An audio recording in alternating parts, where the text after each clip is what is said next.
irari ni icyaha cyicisha kandi kikicisha n'ubugingo, kuko rivuga rikagenda rikura buke buke kugeza igihe ryicishije nyiraryo. Hari umwami witwaga Ahabu, yari akomeye. Noneho umunsi umwe yari ari gutembera hafi y'ingoro ye, aza kubona akarima k'uwitwaga Naboti wari umuturanyi. Hanyuma Ahabu arakararikira. Amaze kukararikira yifuza kuba yahahinga imboga kandi atari mugo. Noneho icyaje gukurikiraho ni iki?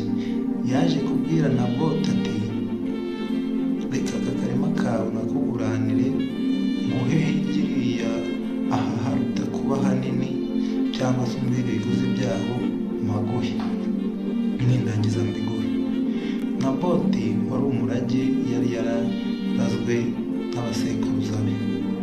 Noneho ubwo Naboti aramubwira ngo biragatsindwa kuba nagurisha gakondo yanjye cyangwa nkayigurana ahandi hantu. Ubwo ngubwo Ahabu kubera irari yari afite ngo bimunanira no kurya, ngo aragenda ngo rwose ngo no kurya ibiryo biramunanira kubera irari ry'aho hantu honyine yagize. Icyaje gukurikiraho ni iki?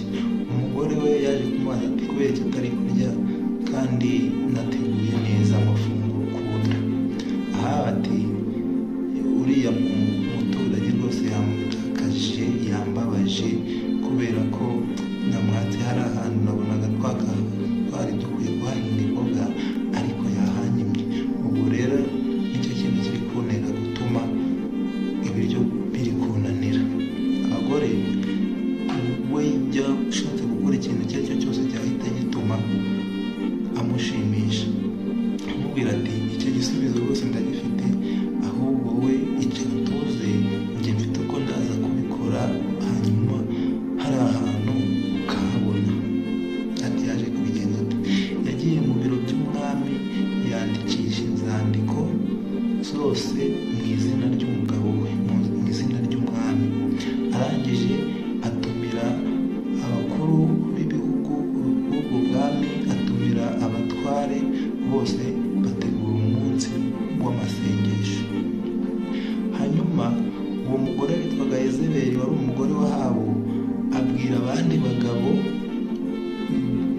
nyine arababwira ati, hari umugabo wananiranye, ikintu tugiye kumukorera ni iki?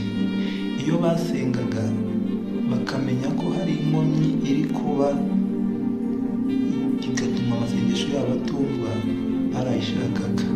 Kandi mu gihugu cyabo hari hariho igihano cy'uko umuntu wese watukaga umwami cyangwa agatuka Imana yicishwaga igihano cy'urupfu.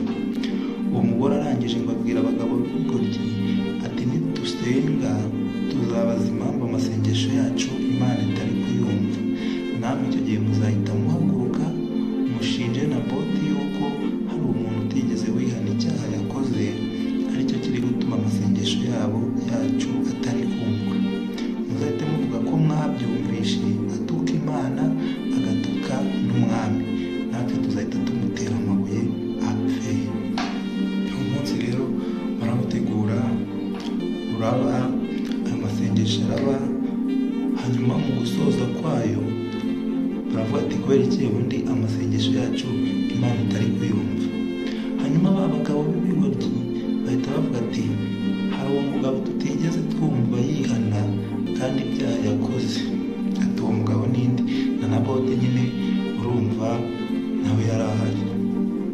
Abo bagabo bahita bavuga ati, twumvishe Naboti atuka Imana, atuka n'umwami, ariko ntabwo icyo gihano cyangwa icyo cyaha yigeze cyatura. Hanyuma nyine baramufata bamutera amabuye. Ibyo birarangira ndetse n'intego ya Yezebeli abayigezeho. Ariko icyo nkundira Imana, kubera ko Imana itarobanura kandi imenya mu mitima, ikamenya no gushyiraho ibihano byayo, Imana yahise irakarira uruhu rwa Ahabu, irangije ihashyira ibihano bikakaye biteye ubwoba ku bw'ayo maraso y'inzirakarengane. imutumaho abahanuzi bamubwira ibihano bikakaye pe. Umwami nta kindi yakoze cyakoza yambaye ibigunira, yisiga ivu, aca bugufi imbere y'Imana, arihanira, arayinginga.